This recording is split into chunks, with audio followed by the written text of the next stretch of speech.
Okay, I think most people have dialed in now. Good morning, everybody, and a very warm welcome to today's Leaf Surgery. Very much hope you've been keeping safe and well. My name is Will Sibley. I'm really pleased to be introducing you to today's session. For people in the audience who have not attended a Leaf Surgery before, Leaf Surgeries are monthly online webinars delivered by the Leaf team to keep in touch with our members and wider audiences. And usually these sessions fall on the second Friday of every month from September to June. The focus of these sessions alternate on different themes relevant to food and farming, and we're joined by guest speakers for each of these sessions, and we really enjoy hearing their take on different key topics. So not only are these sessions bringing new and different insights into the conversation, but they also act as a forum for the network and community that we're a part of. So thank you very much for coming. Great to see lots of familiar faces and some new ones too. For today's surgery, we'll be focusing on the Sustainable Farming Incentive, or SFI for short. And for those here who are based in England or the UK, you'll be familiar with the SFI. But for those who might be outside of the UK, and without getting into too much detail right now, the SFI is a new government scheme that financially rewards farmers for carrying out actions that benefit the environment through a payment system based on public money for public goods. And this, at the moment, is applicable to England only, and the SFI is replacing the area-based system called the Basic Payment Scheme, with the plan to fully transition away from the Basic Payment Scheme to the SFI system by 2028.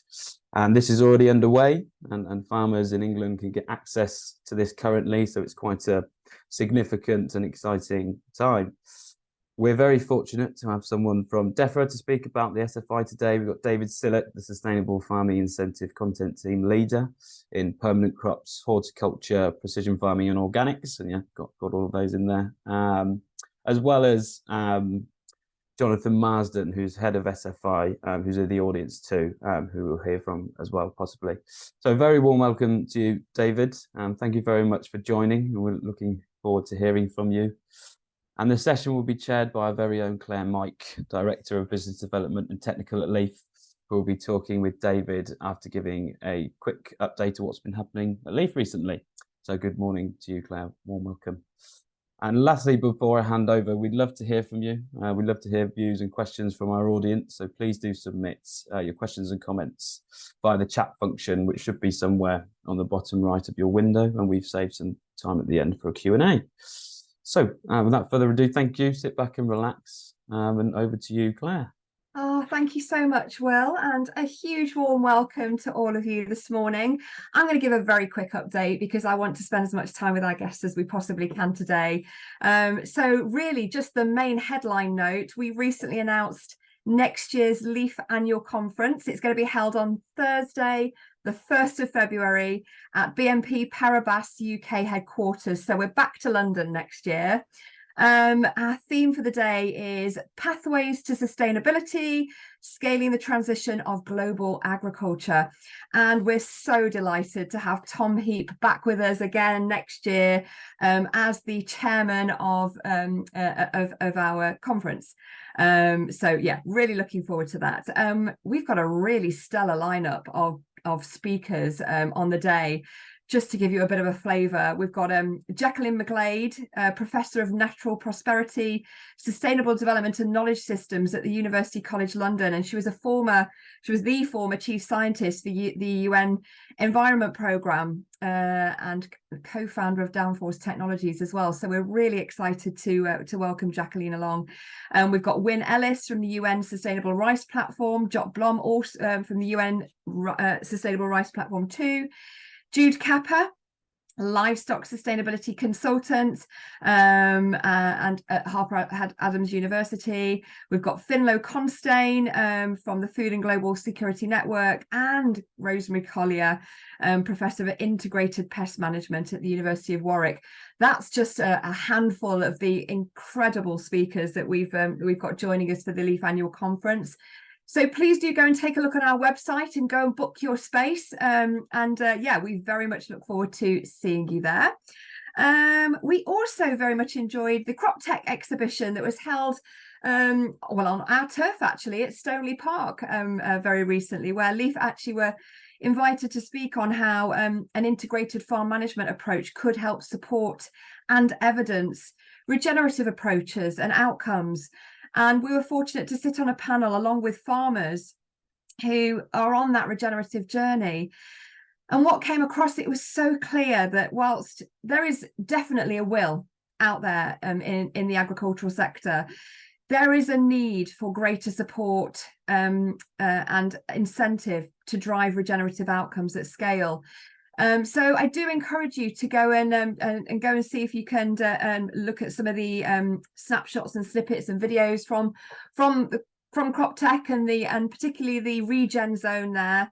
But yeah, I think we're going to round up there in terms of Leaf News, and I think we're going to move to speaking to this morning's guests.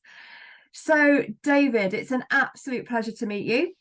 Thank you so much for joining us. And I think we've got Jonathan as well, as Will pointed out. So thank you, Jonathan. I'm going to start with you, David, if that's okay.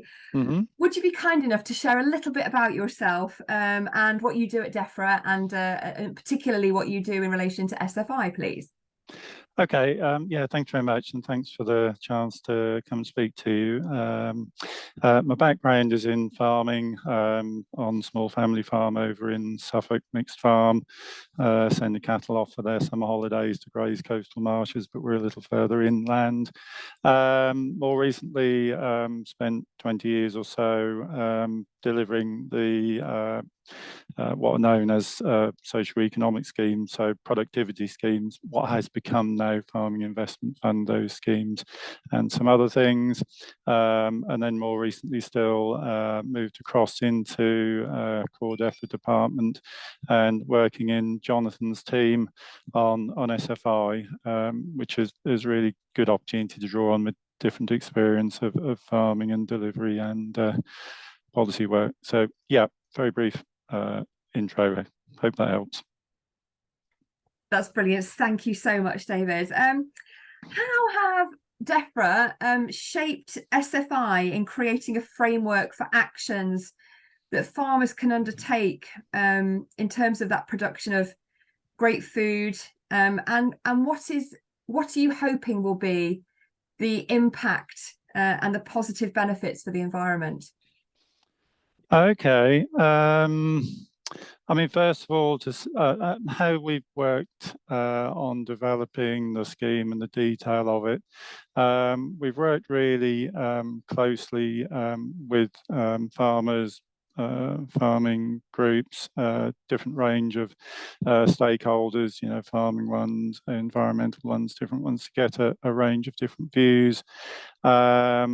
We have then taken the sort of policy decisions that have been made about what we would like the Farming Countryside programme to deliver, and particularly what SFI within that would deliver. And as a content team, we've worked out the detail of that. So just what you would need to do to be able to go into an action and be paid for doing it. And work that detail out.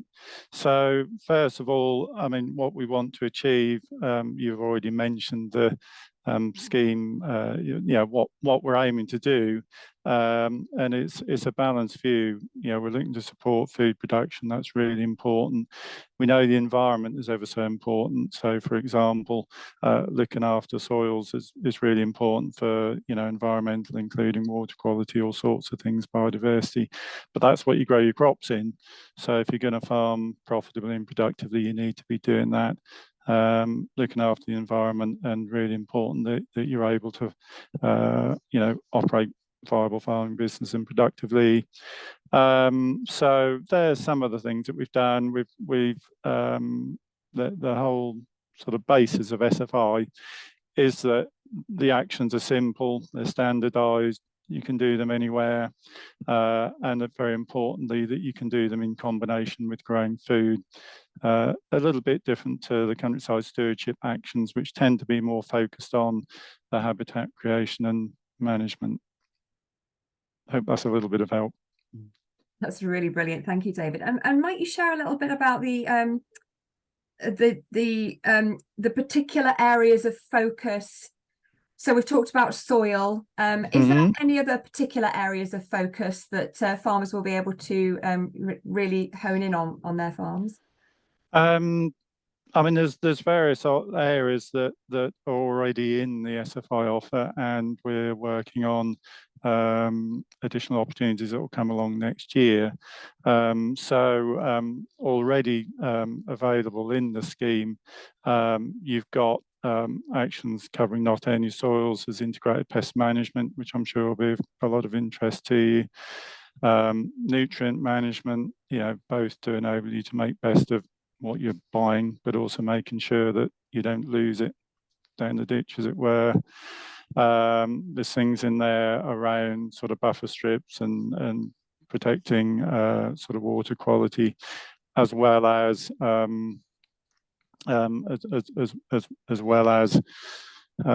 of flower strips, that sort of thing. So they're sort of examples of how the scheme takes the integrated view, and therefore there are opportunities to address all of those within your farming business. Brilliant. Thank you so much. And like you say, yeah, I mean, we recognise all of these areas within integrated farm management, and certainly Leaf Mark certified farms will be used to implementing practices and measures and demonstrating what they're achieving in these areas, the impact that they're having. Thank you so much. Okay, let's look at the practical stuff then. Could you just walk us through how the application process works, please, David? Okay. Well, it's a quick and simple online application portal that you go into to apply. So I just got one or two notes. Apologies if you see me looking slightly sideways. That's the way that you apply. And it really is quick and simple. We've done a lot of work to simplify and speed up the application process. There are some things that you can do to get ready which make it work even better. So if it's okay, I'll just sort of give one or two prompts, if I may, and that will then help flesh out a bit how the application process works. So there is a handbook which has been published on gov.uk, and I'd really recommend you have a look at that. Now, at first glance, it looks a bit scary because it's 150 odd or more pages long, so you might think, oh, I'm not going to read all that, but actually it's been really well set out, and on about page 2, I think it is page 2 and 3, there's an index, and each of the headings in the index is a link that just takes you immediately to that action that you're interested in. And there's just 2 or 3 simple pages there that really clearly set out what the action is about, what you could get paid to do, what you would need to do in order to do that. So I'd really recommend you have a look at that. That then tells you what the eligibility criteria for yourself as a farmer, and also for your land. One thing that you can do to prepare, which is really important, is to make sure that your details on the rural payment system are up to date. So your mapping, make sure that's up to date, and that your contact details and permissions are right. If you've got that right, then when you go in, it does really speed things along, because the system is really good and intuitive. So you pick the field that you want to do something on, you then decide what you want to do on it, pick that out. So there's some of the pointers about it. Once you've done that and you're happy that you've got your application right, you hit submit, and then agreement will come through quite quickly, in a few weeks, quite often in a couple of weeks. If you're happy with the agreement that you're offered, hit agree, and then you're up and humming. Brilliant. Thank you for walking us through that. And what kind of payments are farmers going to be able to get through the scheme, David? Okay. By which you mean the sorts of things that they could do? Yeah, exactly. Yeah. Okay. I mean, at the moment, I'll just briefly run through the headings. There's a few actions under each of these. There's some actions for hedgerows, so how you manage your hedgerows. So there's lots of winter bird food, etc. There's a number that people, I suspect, are familiar with around soils, including testing soil for nutrients, organic matter, working up a soil management plan. There's action there about cover crops and herbal lays. There's the integrated pest management, or IPM heading, which we've already mentioned. So again, there's an action there to produce a plan for your farm. So covering the cost of professional advice for that. There's some things in there around things like companion crops, no use of insecticides. This isn't obviously the complete list. I'm just scampering through this very quickly. There's nutrient management. So again, covering the cost of producing a nutrient management plan, doing an assessment, producing a report. A couple of actions there around legumes or legume fallows. Farm wildlife there, so there's sort of pollen and nectar mix, grassy field corners and blocks, things like that. A couple of actions on buffer strips, so help protect your water courses, which tie in really well with what LEAF is all about, with your strips to stop fertilizer or pesticides ending up in the water. There's a couple which are around low input grassland, either above or below the SDA line there. And there's also an action for moorland for moorland farmers, assessing moorland, producing a report on that. So very quick scamper through, but it is available online. And I see my colleague Rosie's putting some links in the chat, which people I'm sure would find helpful. Thank you, David, and thanks, Rosie. Appreciate that. Jonathan, can I say hello to you? Would you mind giving a very quick intro to yourself to start with? Thank you, Claire, and good morning, everybody. And apologies for being a few moments late. It is a little busy at the moment, and B, a few battles with the IT. So my apologies for that. So yeah, I manage the team that David's a part of. As David has said, we develop the content, so the actions, and we work with the economists for the payment rates, and we work with our evidence colleagues in terms of making sure that the actions will be impactful and give value for money for the taxpayer. In terms of my background, I started with farmers at home like David, although we're a little bit further north in the lumpy, interesting bits of the country in the Peak District. We're dairy farmers as a family. And I joined what was FRCA, for those of you that have been around as long as that was just after ADAS sort of stopped doing their statutory stuff. As a countryside stewardship advisor, of all things, I've worked on ESAs. I worked a little bit developing countryside HLS and ELS. I've done a spell on catchment sensitive farming, and now I, as I say, manage this team that is developing the things that we will pay you to do. Thanks, Jonathan. And that's a really good prompt to a question I'd like to pop in, if that's okay, in terms of, are there any plans to combine application processes for SFI and things like countryside stewardship? So we made a conscious decision a few years ago that the most important thing was to start getting new stuff out there and to broaden the eligibility of the schemes so more farmers can take part, particularly tenant farmers, where we know countryside stewardship can be a barrier in terms of the length of the agreement and needing landlord's consent. So we took the decision to roll out SFI as quickly as we could, and as BPS is cut, we will introduce new actions into SFI and to a certain extent countryside stewardship. Brilliant. We made that as a conscious decision. The existing schemes would carry on, and as I've said, as payments for BPS were reduced, we would introduce new things. Because if we'd taken a different route, everything stopped on, for example, the 31st of December, and everything new started on the 1st of January, that's a bit of a recipe for disaster. Now, there are costs to that approach, the approach that we've taken, in that at the moment, we've got all the old schemes are running along and people can still apply for those. There are the new schemes coming in, and then we've got similar actions, or even some cases same actions, occurring in different schemes, and we know that is a complicated place to be. over the next 12 months or so, we're looking at now how we can simplify what we would call that scheme architecture, that scheme infrastructure.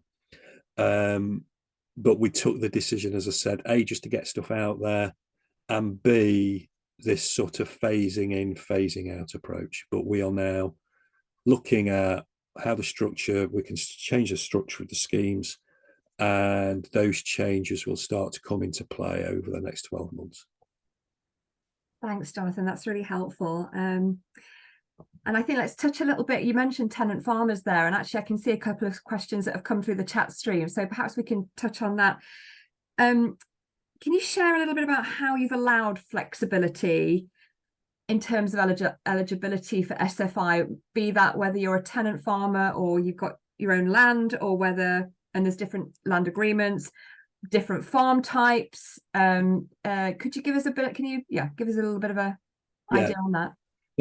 Let's start with tenants. So, as I said, we're very conscious that the countryside stewardship with 5-year agreements and needing landlord's consent has the potential to create barriers to stop tenants coming in. So first of all, SFI agreements are 3 years long, not 5 years, because we know a lot of FBTs are relatively short duration. Also, we're very conscious that in many cases, once an FBT has come to the end of its course, they're very often extended on a sort of annual rolling basis. And if that is the situation, as a tenant farmer, if you've got a reasonable expectation that you are going to have that land in your control for the 3 years of the agreement, then you can come in.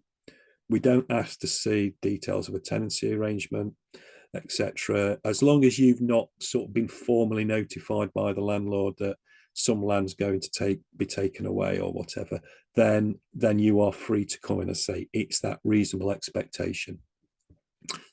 So we're trying to give as much flexibility as we can with regard to the tenanted sector. Just moving on in terms of sort of wider changes, sort of eligibility, where we can, we're making the options a lot more flexible than they perhaps have been in the past, and broadening the eligibility of the options. So, for example, we've had actions in countryside stewardship for low input grasslands, GS2s, GS5s, those of you that are familiar with the alphabet soup that we like to dive into. Now, those grassland options at the moment are only available on species-rich grasslands or semi-natural habitats. What we've done by bringing them into SFI is any grassland is eligible to come into the low input grassland actions, as long as you agree not to put fertilizer on it, just do spot spraying, etc. Then that grassland is eligible. So just a few examples there of how we're trying to make the actions more appealing and also broaden their eligibility. Thanks, Jonathan. That's really helpful. David, do you mind if I come back to you now? There's a range of public funding opportunities on offer. And I think we've kind of touched on how we might simplify the process moving forwards.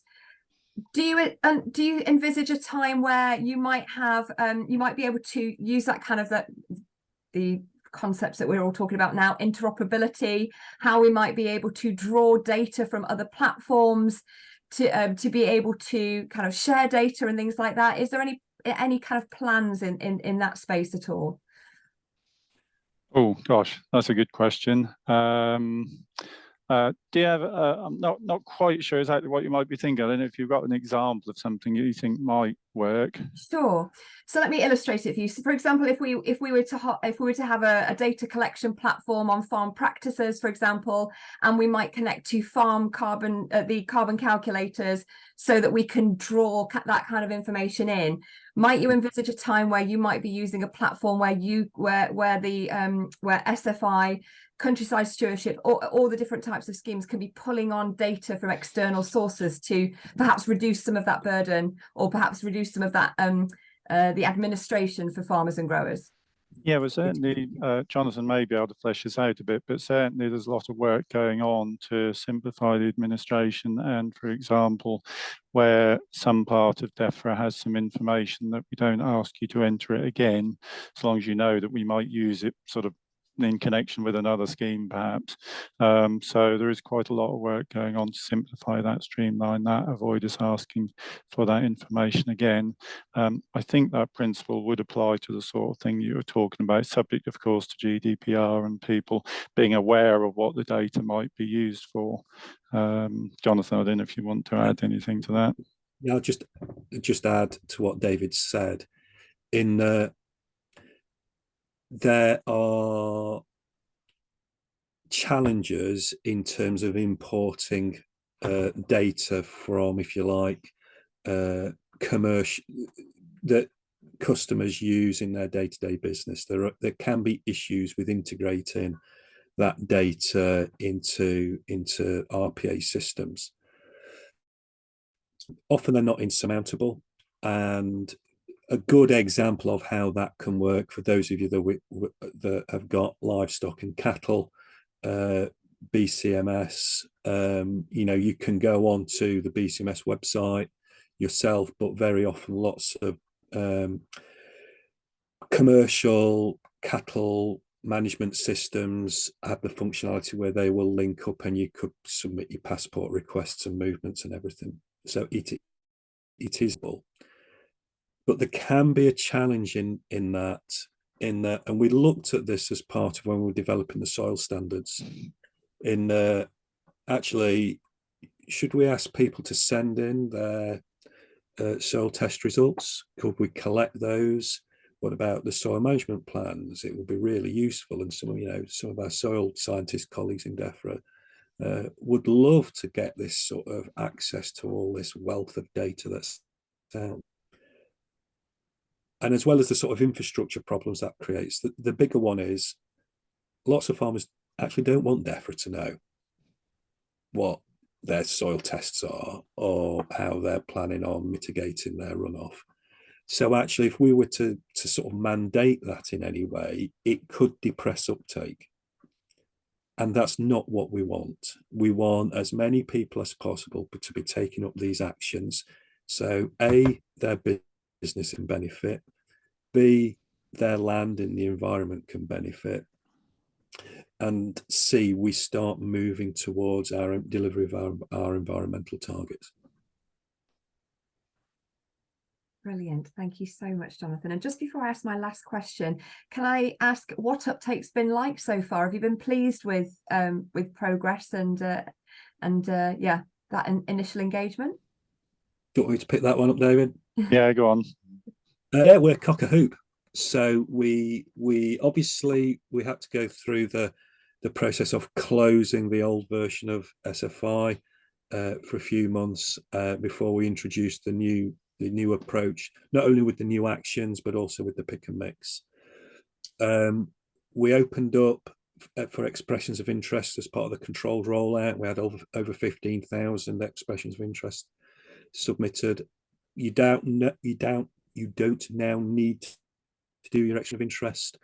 In those first few weeks, we were inviting people in a fairly controlled way to make sure everything was tickety-boo. But now anybody can just go online and submit their application. I ought to know what the number is now. I think we must be getting on for 4,000 applications, and I think we're up to nearly 3,000 live agreements, and we're getting, I think we're getting about 250 applications a day coming in at the moment. So we're really, really pleased with that. Brilliant, fantastic. Right, my final question. Maybe David like to take it first, and then Jonathan, please do pitch in. Do we have an indication of what next year's offer is going to be yet? Any sneak previews? Yeah, there's some things that we said earlier in the year that we would look into. That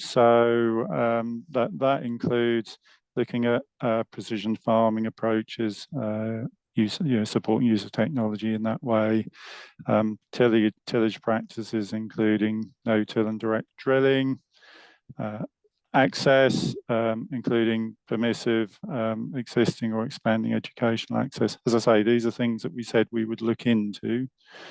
Infield agroforestry, managing floodplain meadows, and some other watery things, boundaries, dry stone walls, etc., and coastal cliffs habitat. So they're things that we said that we would explore, and we've been having a look at.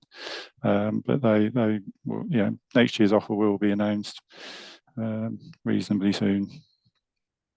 Fantastic. Well, thank you both for sharing so generously now. Thank you. And gosh, Will, you've got a hard job there. So perhaps if we try and pick out 3 or 4 questions that we can cover over the next few minutes, that would be brilliant. But yeah, over to you, Will. Thank you. Thank you, Claire. And yeah, thank you very much, David and Jonathan. That was really appreciated, what you've covered in a lot of detail there. We have had lots and lots of comments and questions come in, which is brilliant. And yeah, covered a lot of different points in the discussion within those questions. So I'll try and be selective or targeted as possible. A lot coming in terms of the news. When will things, new developments be announced? And I realise you probably couldn't say, but maybe go over the kind of timeline that you're looking at in your team in terms of releasing different developments across the SFI, rough stages, if you like, if you're able to share anything around that. You want me to pick that one up, David? Yeah, go on. So we are looking to publish details of everything that we published in January last year in what we call our prospectus document, which listed, so everything that's currently available in countryside stewardship is going to carry on. Some of those stewardship actions we will be amending, and in some cases to the extent where actually they become new actions. And obviously there's all the brand new stuff. David's touched on precision farming, which we're very excited about. It's an area that agri-environment schemes have never done in the past, and there's some huge benefits both to business and the environment in some of that real cutting edge stuff. And by bringing in area payments, that broadens that appeal to perhaps smaller farmers who can't afford the tech, but perhaps they're contracting in the services. So by offering area payments, we're wanting to stimulate that contracted sector to bring in those developments. I can't say much more about the timescales, but it should be shortly. And for us, when we publish the details, this will be everything that we're intending to pay for. What we're in the process now of doing is working with our colleagues in RPA, how quickly that stuff can be made available to you. So whether that comes as one great big new chunk of stuff, or whether we bring it in step phases, those are all discussions that are taking place. But the full breadth of the offer from ELM, environmental and management, should be published in a relatively short space of time. Brilliant. Thank you very much. Okay, there are lots coming in. I'm trying to keep track of the questions, and I've seen one just there. Is there any sense checking of different applications in SFI to determine how much land?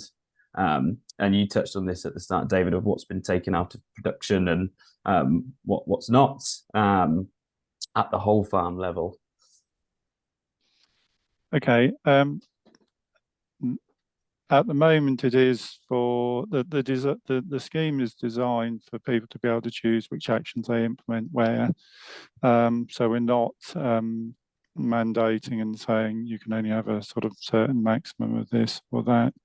We obviously are keeping an eye on it across all the schemes, because we know that food production is important, but on most farms, there are the sort of less productive areas that you can put into sort of grassy field corn or a margin or something like that, where actually within SFI, we're making available actions which support you improving your productivity anyway. So the expectation is, or the aspiration anyway, is that the productivity can grow a little bit on the land that is in production, which will offset the relatively small areas that are going out.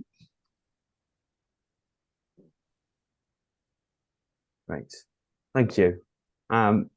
Moving on to the next question of verification around the implementation of the different options, etc.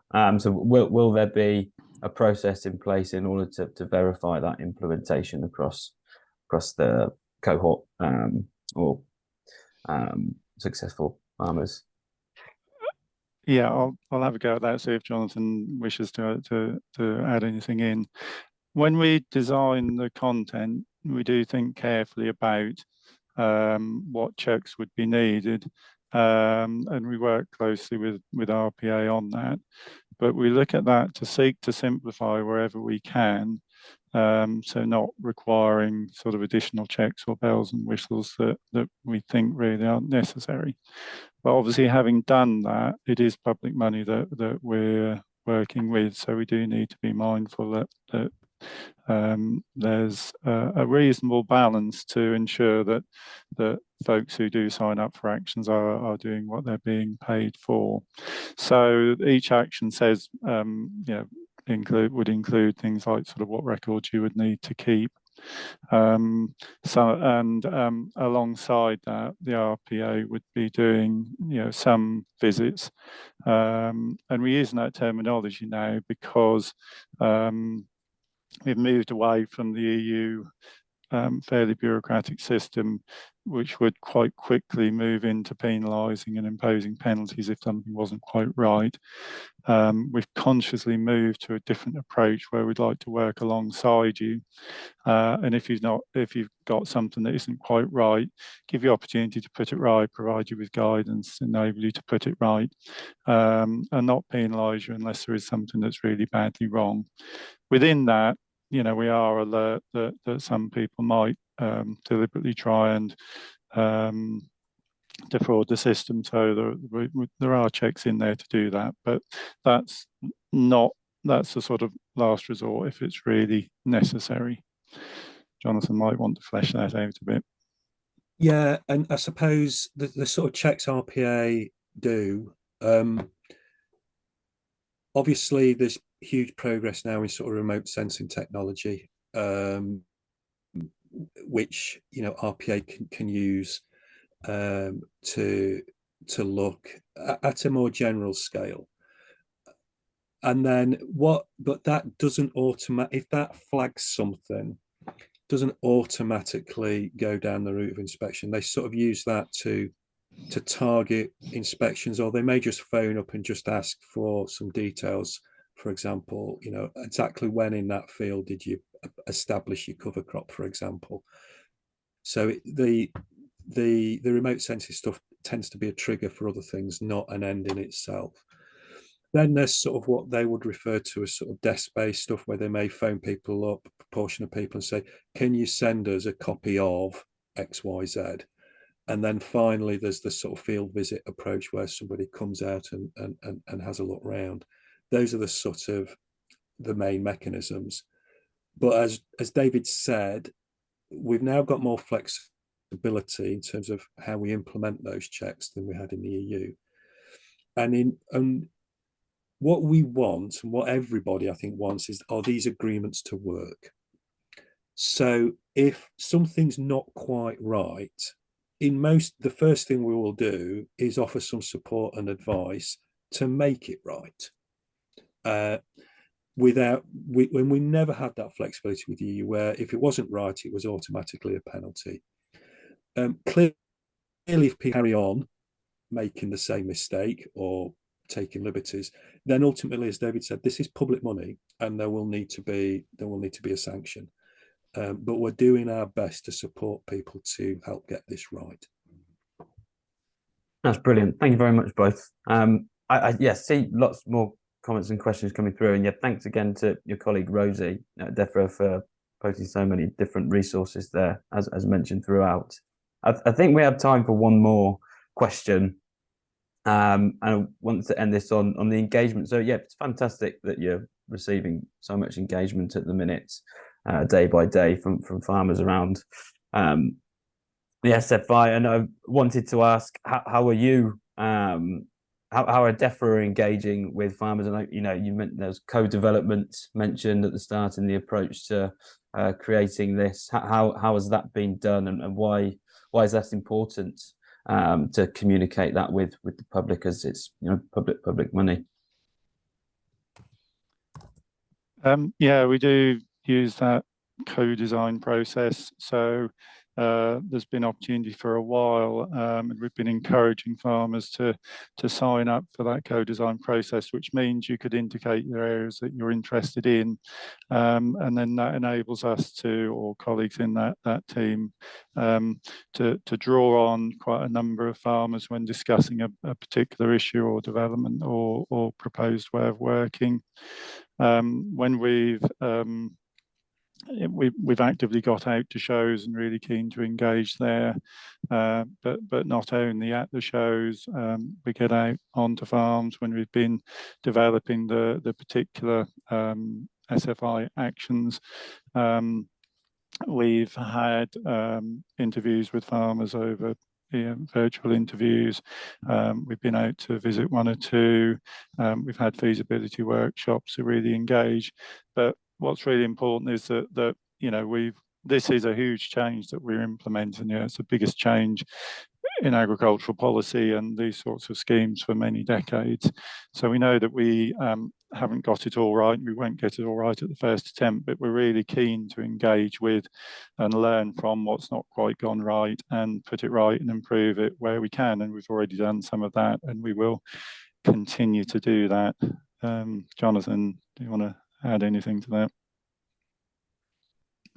I suppose just to really emphasize, David, what you've said, in that we're very keen to engage as many farmers as we can to make sure that we develop policies and actions that work for both farmers and deliver our environmental targets. It's very easy to draw yourself into the ivory tower and deliver what might on face value be a fabulous bit of policy for the environment, but if nobody does it, then everybody's wasting their time. I think it's probably just worth not emphasizing what we mean by co-design, in that we have got had some farmers on some of our working groups that think co-design means they get to make decisions. Well, I get to make decisions, ministers make decisions. So this is about us.